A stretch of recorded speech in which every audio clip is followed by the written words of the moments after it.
Hello students and my dear friends, I'm Dr. Shalini Shukla and today is 19th of May 2021, Wednesday. Inspiration of the day is the secret of your future is hidden in your daily routine. In today's discussion, we are going to cover these articles. So let's start with article number 1 given on page number 1. Sensex reclaims 50,000, Nifty ends above 15,000. Tuesday को India की जो market है share market उसने एक बहुत sharp gain registered किया। अगर हम सेंसेक्स की बात करें तो सेंसेक्स ने वापस से 50,000 का जो मार्क है वो रिक्लेम किया है और निफ्टी में भी उछाल देखने को मिला, Nifty topping 15,000 after more than 2 months. और ये हमें जो ग्रोथ देखने को मिली है, जो ये शार्प गेन देखने को मिला है इंडियन मार्केट में, शेयर मार्केट में, इसका एक बेसिक रीज़न है कि जो ऑटोमोबाइल सेक्टर और बैंकिंग में के जो स्टॉक्स हैं उनमें अचानक से सडनली से रैली देखने को मिली, शार्प गेन देखने को मिला। क्यों? Because of the reason that number of experts or economists are now opining that the lethal second wave of COVID-19 has achieved its peak। उसका पीक आ चुका है और जब इंडिया में जो केसेस हैं अब वो डिक्रीज होना शुरू हो चुके हैं। Apart from it, most Asian markets gained as the US dollar weakened and Taiwanese market rebounded। तो इंटरनेशनल अगर फैक्टर्स की बात करें, इंडिया में तो कोविड की सेकेंड वेव का पीक आ चुका है, ऐसा एक्सपर्ट, इकोनॉमिस्ट और जो भी पार्टिसिपेंट्स हैं वो बिलीव कर रहे हैं and that is why automobile और बैंकिंग सेक्टर में एक स्ट्रॉन्ग रैली देखने को मिली। Apart from this international factors में जो एशियन मार्केट हैं बेसिकली उन्होंने यूएस डॉलर वीक होने की वजह से अच्छा गेन रजिस्टर किया है। Apart from it Taiwanese market also rebounded। तो international reasons, weakening of US dollar and rebound of Taiwanese market also caused this Indian market sharp gain। तो सेंसेक्स है उसने अप्रॉक्सीमेटली 612 पॉइंट्स दैट इज़ 1.2% का gain achieve किया। और अप्रैल 1 के बाद से ऐसे पहली बार है कि सेंसेक्स ने इस पॉइंट पर आकर के 50,000 के मार्क को क्रॉस किया है। और वहीं अगर निफ्टी की बात करें तो निफ्टी में अप्रॉक्सीमेटली 185 पॉइंट्स दैट इज़ 1.2% का गेन रजिस्टर किया गया ट्यूसडे को। और मार्च 12 के बाद this is the first time that the 50 stock index cross the point of 15,000।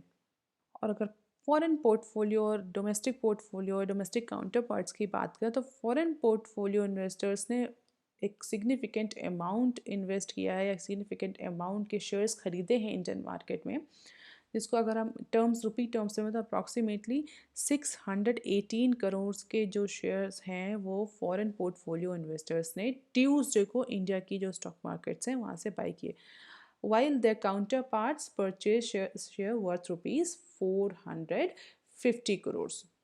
तो एक अच्छा खासा इन्वेस्टमेंट देखने को मिला फॉरेन इन्वेस्टर्स की तरफ से। क्यों? क्योंकि अगर आप देखें कोविड के जो केसेस हैं, India reported approximately 2,63,000 new COVID-19 cases on Tuesday. तो अब इंडिविजुअल्स, एक्सपर्ट्स, मार्केट पार्टिसिपेंट्स जितने भी हैं, जो इन्वेस्टर्स हैं, they are believing that this particular lethal second wave of COVID-19 has already achieved its peak। Now it started decreasing in India। और अगर India में डिक्रीज होना शुरू हो गए हैं कोविड-19 तो इकोनॉमी के लिए अच्छा प्रॉस्पेक्ट है, डिमांड बढ़ेगी, इकोनॉमिक एक्टिविटीज़ रिज्यूम होंगी जिससे कि कंपनीज फिर से प्रॉफिट करेंगी। जो 2,63,000 के जो केस आए हैं ट्यूसडे को, सेकेंड कॉन्सिक्यूटिव डे में ऐसे 3 लाख से कम केसेस आए हैं। And analyst said that drop in Covid cases gave hopes that the worst of the second wave was behind us and the market would restart discounting that immediately। इसीलिए उसका हमें market में immediately impact देखने को मिलने लगा। अगर हम बात करें ग्राफ्स की, सेंसेक्स की गेनर्स और लूजर्स की, तो this is the graph, the Sensex and the Nifty 50। And I hope that you all know what is the Sensex is all about and what is Nifty 50 is all about। Sensex is basically sensitivity index and Nifty is the performance of the 50 high worth company into National Stock Exchange। Sensex, BSE and Nifty National Stock Exchange। अगर बात करें कि Nifty players में gainers कौन से रहे, तो Mahindra and Mahindra, Bajaj auto, Titan company, Bajaj finance and Tata Motors were the top gainers in Nifty, and losers were Bharti Airtel, ITC, Coal India, Dr. Reddy's, and Divi's. So these were the top loser in case of Nifty 50. अब देख लेते हैं article number 2 given on page number 4. Suraksha emerged as highest bidder for JP Infra.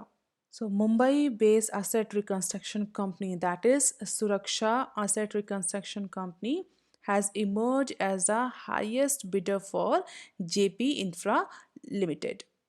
Basically JP infra limited setup करी गई थी JP associates के through, जहाँ पर उसको यमुना एक्सप्रेस वे बिल्डअप करना था, but that particular JP Infrastructure Limited got failed and was not able to repay its loan. तो इसलिए उसको रेजोल्यूशन में ले जाया गया, जहां अभी फ़िलहाल के लिए सुरक्षा ARC, सुरक्षा एसेट रिकंस्ट्रक्शन कंपनी ने सबसे ज़्यादा बोली लगाई है, and it emerge as a highest bidder. तो probably this particular JP Infra Limited is going to be taken care by Suraksha ARC.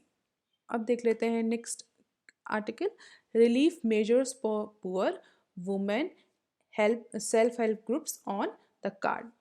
So a moratorium on repayments of working capital loan for street vendors and collateral free loans to women self-help group, that is SHGs, following a second wave of the pandemic are on the government drawing board now. बहुत time से government पर pressure पड़ रहा है कि कोई economic relief package लेकर आए. बेसिकली कोविड-19 का जो सेकेंड वेव आई है उसमें जो सेक्टर इम्पैक्ट हुए हैं, और हम कई बार डिस्कस कर चुके हैं कि जो सेकेंड वेव आई है उसमें जो स्मॉल वेंडर्स हैं, जो अनऑर्गेनाइज सेक्टर के जो वर्कर्स हैं, स्मॉल स्केल इंडस्ट्रीज़ हैं, हेल्थ केयर वर्कर्स हैं या हेल्थ केयर इंडस्ट्री है, वो सबसे ज़्यादा अफेक्टेड रही.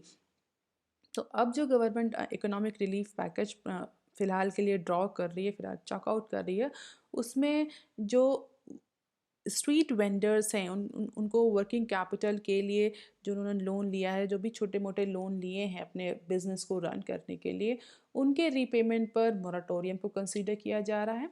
अपार्ट फ्रॉम इट, जो वुमेन सेल्फ हेल्प ग्रुप्स हैं उनको कोलेट्रल फ्री मीन्स कोई भी सिक्योरिटी डिपॉजिट नहीं करा जाएगा, उनको बिना सिक्योरिटी डिपॉजिट के लोन प्रोवाइड किया जाएगा, ईजी लोन प्रोवाइड किया जाएगा. तो collateral free loan to self help group and moratorium on repayment of working capital for street vendor. तो ये दो ऑप्शन गवर्नमेंट जो है वो प्रायोरिटी पर रख रही है फॉर प्लानिंग और for drafting the economic relief package. The ministry of housing and urban affairs which administered the PM street vendor Atmanirbhar Nidhi. So this particular ministry is responsible for administration of this particular scheme. तो आज आप मुझे comment section में लिखकर बताइए what is this scheme is all about. हालांकि नाम से हमें पता चल रहा है PM street vendor Atmanirbhar Nidhi, PM Svanidhi जिसको हम शॉर्ट फॉर्म में बोलते हैं, लेकिन फिर भी आप मुझे कमेंट सेक्शन में लिखकर बताइए कि what is this scheme is all about, और गवर्नमेंट ने ये स्कीम किस पर्पज़ के लिए लाई थी.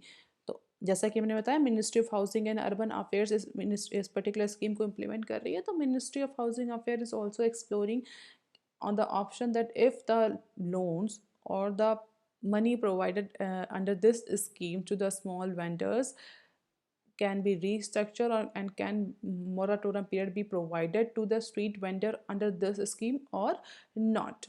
तो अभी फ़िलहाल के लिए डेलिब्रेशंस चल रहे हैं, जो एडवाइजरी कमिटीज़ हैं उनसे एडवाइस लिया जा रहा है. RBI से भी इस पर्टिकुलर इशू पर एडवाइस लिया जाएगा कि जो लोन दिया गया है स्ट्रीट वेंडर्स को उसकी रीस्ट्रक्चरिंग करी जा सकती है क्या नहीं, और जो वुमेन सेल्फ हेल्प ग्रुप्स हैं क्या उनको कोलेट्रल फ्री लोन प्रोवाइड किया जा सकता है, इस बैंक आर कैपेबल्स और नॉट, और अगर दिया जा सकता है तो किस फॉर्मेट में दिया जाएगा और उससे क्या हेल्प होगी. अब यहाँ पर हो सकता है बहुत सारे स्टूडेंट्स को ना पता हो सेल्फ हेल्प ग्रुप्स क्या होते हैं. बेसिकली सेल्फ हेल्प ग्रुप्स, जिनको हम शॉर्ट फॉर्म में SHGs भी बोलते हैं, are informal groups of people, more specifically women. So these are the smaller informal association or group of the females or the women who choose to come together to find ways to improve their living condition, their earning conditions. Basically, these self-help groups are financial intermediary committees, usually composed of 10 to 20 local women between the age of 18 and 40।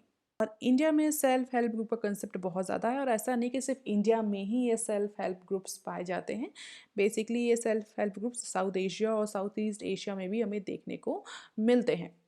तो क्या होता है कि 10-15 females जो हैं गांव की या अर्बन एरियाज़ की, वो आपस में एक ग्रुप फॉर्म करते हैं। दे पूल द मनी, और एक मनी का कलेक्शन करते हैं, थोड़ा थोड़ा अमाउंट लाकर, और वो उस पर्टिकुलर कलेक्शन को किसी एक फ़ीमेल को लोन के फॉर्म में देते हैं।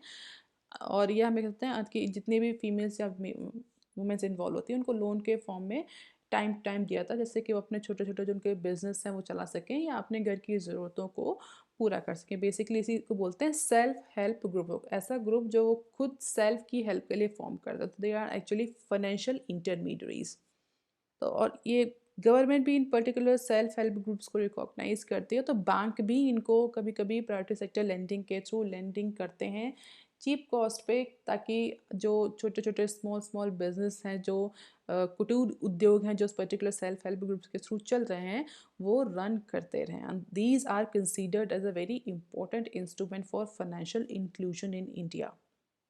और इनका रोल बहुत इंपॉर्टेंट रहा। अगर आप रिसर्च उठाकर देखें तो विल फाइंड कि सेल्फ हेल्प ग्रुप्स ने बहुत ज़्यादा फाइनेंशियल इंक्लूसिविटी लाई है, बहुत ज़्यादा हेल्प करी है, more specifically in rural areas. इसीलिए गवर्नमेंट इस पर्टिकुलर जो इकोनॉमिक रिलीफ पैकेज आ रहा है उसमें सेल्फ हेल्प ग्रुप को टारगेट कर रही है, in order to really target the beneficiaries. जो कि सबसे ज़्यादा इम्पैक्ट हुआ इस बार वो स्ट्रीट वेंडर्स हो गए, स्मॉल स्केल बिजनेस हो गए, अनऑर्गेनाइज वर्कर्स हो गए, कंस्ट्रक्शन वर्कर्स हो गए, माइग्रेंट वर्कर्स हो गए। इनको बहुत ज़्यादा कोविड-19 सेकेंड वेव की वजह से इम्पैक्ट पड़ा है। और अगर आपको याद हो तो आत्मनिर्भर भारत का जो पैकेज अनाउंस किया था कोविड-19 की फर्स्ट वेव में, तो उसमें हमारी फाइनेंस मिनिस्टर ने कोलेटरल फ्री लोन उस समय भी दिया था, अप्रॉक्सीमेटली 20 लाख तक का, in order to sail through the financial crisis that was actually inflicted by lockdown on these self help groups। तो इस बार भी गवर्नमेंट एक्चुअली प्लान कर रही है कि सेल्फ हेल्प ग्रुप्स को टारगेट किया जाए। जैसा कि पिछली बार गवर्नमेंट ने approximately 6.6 million self help groups को टारगेट किया था, that include approximately 71.4 million rural womens in India. तो फिलहाल के लिए government is actually drawing the plan, and this was all about the PM Svanidhi scheme की। कितने एप्लीकेशंस गए थे पीएम स्वनिधि स्कीम के तहत, कितने सैंक्शन हुए थे, कितनों को अमाउंट डिसबर्स हुआ था, कितनों ने लोन बैंक को रिटर्न किया, और कितने इनएलिजिबल पाए गए, और कितने ने अभी लोन रिटर्न नहीं किया है बिकॉज ऑफ द कोविड-19 सेकेंड। तो this is all the data, और उसी डेटा को देखते हुए गवर्नमेंट प्लान कर रही क्या पीएम स्वयं निधि के तहत लोन रिस्ट्रक्चरिंग करी जा सकती है स्ट्रीट वेंडर्स के लिए। बेसिकली मैं जल्दी से बता देती हूँ कि पीएम स्वनिधि क्या थी। This particular PM Svanidhi was launch to provide the working capital loans to all the 5 million street vendor. तो 10,000 रुपये तक का लोन प्रोवाइड करने की बात करी गई थी 5 मिलियन स्ट्रीट जो वेंडर्स थे उनके लिए, मतलब 5 मिलियन स्ट्रीट वेंडर्स का टारगेट रखा गया था। और टेन्योर डेफिनेटली इस पर्टिकुलर लोन का जो 10,000 रुपये का लोन था, इसका टेन्योर 1 साल तक का था। 1 साल तक के लिए गवर्नमेंट ने लोन प्रोवाइड करने की बात करी थी, और जो भी रीपेमेंट करना था that was in monthly installment, छोटे छोटे इंस्टॉलमेंट में रीपेमेंट करना था। तो अप्रॉक्सीमेटली 4 मिलियन के पास एप्लीकेशंस देखने को मिले थे, जिसमें से अप्रॉक्सीमेटली 2 मिलियंस के जो एप्लीकेशंस थे वो एक्सेप्ट हुए थे, और 2 मिलियंस ही अप्रॉक्सीमेटली लोन्स को रिम्बर्स किया गया था, या उसने डिसबर्स कर दिया गया था। लेकिन रिटर्न जो आया है वो अप्रॉक्सीमेटली 1.5 लाख मिलियन का ही आया है। तो 1.5 मिलियंस का ही आया है। तो उसको देखते हुए गवर्नमेंट इज़ एक्चुअली प्लानिंग क्या रीस्ट्रक्चरिंग करी जा सकती है, मोराटोरियम पीरियड एक्सटेंड किया जा सकता है, जो कि 1 साल का रीपेमेंट पीरियड था, क्या उसको बढ़ाया जा सकता है, और अगर बढ़ाया जाएगा तो उससे क्या बेनिफिट होंगे। All these discussions are actually going on. Let's see कि अगर इकोनॉमिक पैकेज आता है तो गवर्नमेंट उसमें क्या करती है सेल्फ हेल्प ग्रुप्स के लिए और स्ट्रीट वेंडर्स के लिए। अब देख लेते हैं article number 3 given on page number 6। Rupee slips below 73 correct back. So the Indian rupee slipped below 73 in intraday trade on Tuesday, but scaled back to close 73.05 a dollar following cues from the stock market, which rose strongly for the second day. अगर trading की बात करें Indian rupee या dollar की, तो basically Indian rupee की जो value है वो अभी रिसेंटली हम कहें कि जो ट्यूसडे को जो ट्रेड हुआ है उसमें 73 के जो मार्क है उससे भी बिलो गिर गया था, बट हालांकि थोड़े टाइम के बाद कुछ ही सेशन के बाद से this particular Indian rupee has again scaled back to the close 73.05 पर डॉलर। इंट्रा ट्रेड में ये 72.96 तक का फॉल देखने को मिला इंडियन रुपी की वैल्यू में। बेसिकली क्या है, 73, 73.22, 72.96, इसका सीधा सा मतलब ये है कि $1 इज इक्वल टू 73 रुपीज़। और हम ये जो कह रहे हैं कि 73 से नीचे देखने को मिला, इसका मतलब कि एक पर्टिकुलर इंट्रा ट्रेड में जो डॉलर की वैल्यू 73 रुपी से नीचे आकर 72.96 तक पहुंच गई, but immediately Indian rupee has scaled back to close to 73.05 a dollar। तो अब इस पे भी एक्सपर्ट का बहुत व्यू है कि ऐसा क्यों हुआ, 73 का मार्क क्यों इंडियन रुपीज़ में क्रॉस किया। तो कई सारे जो डीलर्स हैं उनका ये कहना है कि this is not because of the RBI, क्योंकि आरबीआई के इंटरवेंशंस नहीं देखने को मिल रहे हैं। आरबीआई भी फ़िलहाल के लिए इसमें इंटरवेंशन नहीं कर रही, तो क्योंकि जनरली जो रुपये की वैल्यू होती है इंटरनेशनल मार्केट में या ट्रेडिंग उसमें मार्केट में, तो that is actually manage by fee. अगर रुपये बहुत ज़्यादा गिर रहा है, बहुत ज़्यादा अप्रिशिएट हो रहा है, बहुत ज़्यादा डेप्रिशिएट हो रहा है, तो definitely RBI do certain types of sterilization और intervention programs in order to control the value of Indian rupee. क्योंकि आपको पता होगा, अगर आप इकोनॉमिक्स में पढ़ा होगा, कि अगर इंडियन रुपी की वैल्यू बहुत ज़्यादा गिर रही है तो वो भी अच्छा नहीं, और बहुत ज़्यादा अप्रिशिएट कर रहा है रुपी तो वो भी बहुत ज़्यादा अच्छा नहीं, क्योंकि अगर रुपी अप्रिशिएट करेगा तो इट इज़ एक्चुअली हमारे जो एक्सपोर्टर्स हैं उनके लिए नुकसान है। अगर हाँ, अगर इंडियन रुपी डेप्रिशिएट करता है तो हमारे जो इम्पोर्टर्स हैं उनके लिए, तो अगर अप्रिसिएट हो रहा है तो एक्सपोर्टर्स के लिए नुकसान है, डेप्रिशिएट हो रहा है तो इम्पोर्टर्स के लिए नुकसान होता है। तो that is why RBI wants to keep it within a control range. और अगर इस समय अगर इंटरनेशनल करेंसी मार्केट की बात करी जाए, तो in comparison to the other Asian currency rupee has been strong in line. क्योंकि जैसे अदर एशियन करेंसीज भी स्ट्रॉन्ग हुई हैं रिसेंटली। अगर आपने पहली न्यूज़ ध्यान से सुनी, तो जहाँ पर हमने डिस्कस किया था कि डॉलर वीक हो रहा है, जिसकी वजह से हमें इंडिया के स्टॉक मार्केट में भी एक अच्छी रैली देखने को मिली। तो one of the very important reason जो रिसेंट गेन आया है इंडियन स्टॉक मार्केट में, उसका एक इंपॉर्टेंट रीज़न है कि डॉलर की जो वैल्यू है वो डॉलर वीक हुआ है इंटरनेशनल मार्केट में। तो डॉलर के वीक होने से जितनी भी एशियन करेंसीज हैं वो अप्रिशिएट हुई में कह सकते हैं, उन्होंने एक स्ट्रॉन्ग ग्रोथ रजिस्टर करी। और सेम इंडियन रुपी के साथ भी वही था। Indian rupee rupees strength was in line with the other Asian currencies because of the weakening of the dollar. और अगर सबसे ज़्यादा गेंस की बात करें, तो सबसे ज़्यादा गेंस कोरियन और ताइवानीज जो डॉलर्स हैं उनमें देखने को मिला है। तो यूएस का जो डॉलर वीक हुआ उसकी वजह से जो अदर एशियन करेंसीज हैं दे हैव गेन्ड। और इसी वजह से इंडिया में जो फॉरेन पोर्टफोलियो इन्वेस्टर्स हैं उनका इन्वेस्टमेंट हमें ट्यूसडे को बहुत ज़्यादा देखने को मिला because of this weakening of dollar. The dollar index which measures the greenback strength against the other major currencies fell 0.45% to 89.79। और as per the one expert, the absence of RBI in the spot market, जो कि RBI का intervention नहीं चल रहा है इस समय, कई एक्सपर्ट्स और जो मार्केट डीलर्स हैं उनका ये कहना है कि the RBI is not intervening into the rupee market currently through their nationalised banks. So because of this non-intervention or the absence of RBI intervention in the spot market, Indian rupee has gained the strength। Technically अगर हम बात करें USD और INR, US और US dollar और Indian rupee जो exchange spot pair होता है, that holds resistant approximately 73.20 to 73.35। वही जो बेंच मार्क है 73 का मार्क जो रहता है 73.20 73.35। but because of this weakening of the US dollar, that supports the this particular spot pair has supported the price of 72.90 to 72.70। तो हेजिंग के लिए भी वॉर्न किया गया, currency consultant warn that there are no scope of being complacent as of now and they are advising their importer clients to hedge at every possible point. बहुत ज़्यादा technical detail में जाने की ज़रूरत नहीं कि what is hedging and what is this. फिलहाल के लिए this is the spot trade rupee versus dollar, and this is the inverted scale, student. Those who are actually dealing into this currency market, they might be knowing this. Otherwise इस news का सिर्फ take away इतना है कि Indian rupees ने भी US dollar के week होने में कुछ गेन किया, और इसीलिए जो 73 रुपी अवेलेबल होते थे इन जनरल $1 में, वो 72 रुपी तक आ गए। लेकिन वापस से इंडियन एक अच्छा गेन अचीव करने के बाद, एक अच्छा अप्रिसिएशन अचीव करने के बाद, इंडियन रुपीज़ ने वापस ने 73 का पॉइंट जो मार्क है उसको स्केल अप कर लिया।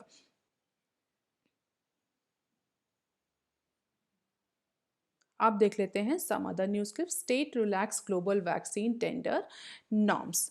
तो आपको सभी को पता है, हमने डिस्कस भी किया था कि डिफरेंट डिफरेंट स्टेट गवर्नमेंट ने ग्लोबल टेंडर इशू किए थे in order to procure the vaccines, और हर स्टेट ने different different vaccine manufacturing company से कोटेशन मंगाए थे। बट इनिशियल फेज़ में जो भी टेंडर इशू किए गए थे, जो इनिशियल राउंड में जो भी ग्लोबल टेंडर इशू किए गए थे, उसमें बहुत अच्छा रिस्पॉन्स देखने को नहीं मिला। इवन कुछ स्टेट्स को तो कोई भी रिस्पॉन्स देखने को नहीं मिला। इसको देखते हुए कुछ जो स्टेट गवर्नमेंट्स हैं, जो एडमिनिस्ट्रेशन बॉडीज़ हैं स्टेट गवर्नमेंट के, they are actually modifying the rules of global vaccine tender. तो मॉडिफाई रूल कर रहे हैं, इसका मतलब क्या है, रूल्स को रिलैक्स कर रहे हैं जिससे कि उन्हें टेंडर ज़्यादा से ज़्यादा मिले। क्यों स्टेट गवर्नमेंट ज़्यादा से ज़्यादा टेंडर इनवाइट करना चाह रही है? बेसिकली जितने ज़्यादा टेंडर आएंगे, कंपटीशन उतना ज़्यादा बढ़ेगा, प्राइस कोटेशन उतनी अच्छी होगी, उतने कम प्राइस पर वैक्सीन अवेलेबल होगी। तो Uttar Pradesh government, Mumbai government, all these governments are actually relaxing the global vaccine tender norms. So in order to meet out their vaccine requirement, every state government is now looking forward for the global manufacturing firms. आप देख लेते हैं next clip. Life insurance get tough on risk assessment as second wave bites. Life insurance companies की बात करें तो second कोविड-19 की वजह से जितनी भी लाइफ इंश्योरेंस कंपनीज हैं, they are now again being tough on the risk assessment side. जो रिस्क असेसमेंट साइड है, उसके कुछ नॉर्म्स को, रूल्स को टफ करने का, या रिस्क असेसमेंट के प्रोसेस को और स्टैंडर्ड बनाने का इंश्योरेंस कंपनीज जो हैं वो सोच रही हैं। So they are also thinking to impose postponement period for the recovery COVID patients, tighten the underwriting standard. So life insurance are actually stepping up scrutiny of policy holders' term plan and are postponing insurance request of COVID survivor as the deadly second wave continue to batter the country.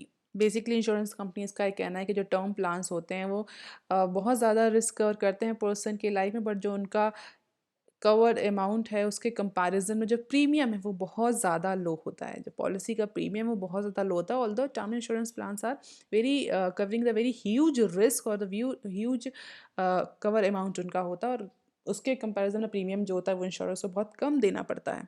And insurer in term insure their risk with reinsurers who also drive the price, the underwriting norms for such products. तो experts का कहना है कि every time the new disease comes up and the underwriting process change a little bit in that particular insurance either ask for additional medical test और postpone of the existing proposal. तो इन सबको देखते हुए फिलहाल के लिए जितनी भी लाइफ इंश्योरेंस कंपनीज हैं, they are going on tougher risk assessment process. और जो इंश्योरेंस के एक्सपर्ट्स हैं उनका ये कहना, this is all because of the uncertainty that arise because of the COVID-19 second wave.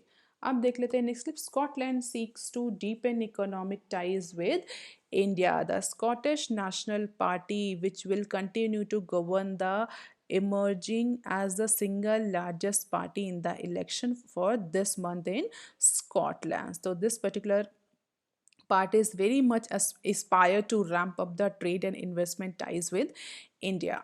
तो अभी स्कॉटलैंड में रिसेंट इलेक्शन हुए थे और उसमें सिंगल जो रूलिंग पार्टी है वही वापस से इमर्ज हुई है। This particular party is so keenly looking forward to India. बहुत ही इंडिया से बिजनेस टाई और इन्वेस्टमेंट टाई को डेवलप करने के लिए बहुत ज़्यादा ही एस्पायर है, क्योंकि they are actually considering India as a very important market for Scotland, क्योंकि उनका ये कहना है कि India is defined as one of the top 20 countries for export growth of Scotland. तो बेसिकली स्कॉटलैंड अपनी एक्सपोर्ट ग्रोथ को इम्प्रूव करने के लिए they are looking forward to India. Scottish export to India today are modest in comparison to the growth potentials. In 2018, the goods and services accounted for approximately 295 million, और it was just 0.9% of the Scotland international export। तो बहुत decimal amount constitute करता है India और Scotland का जो export relationship है। तो उसको देखते हुए स्कॉटलैंड कीनली सोचा है कि इंडिया में अपने इंडिया को बेसिकली अपने एक्सपोर्ट का हब बनाए, और उनको लगता है कि इंडिया से उनका बिजनेस और ज़्यादा ग्रोथ पोटेंशियल में जा सकता है। पोटेंशियल ज़्यादा है, but they are not actually tapping this up. तो फिलहाल इंडिया को बहुत इंडियन इकोनॉमी कॉन्स्टिट्यूट कर रहे हैं, जो 20 इकोनॉमी उन्होंने सेलेक्ट किए हैं for their export growth potential. So this is all about for today, and these are the answer of the yesterday news analysis. Into that I have asked about the blue collar, white collar and gold collar employees. If you want lecture PDF, you can join my Telegram channel. You can also follow me on Twitter, ResearchGate, Facebook and Instagram. If you have any query and suggestion, you can write on comment section below. Please like, share and subscribe. Thank you.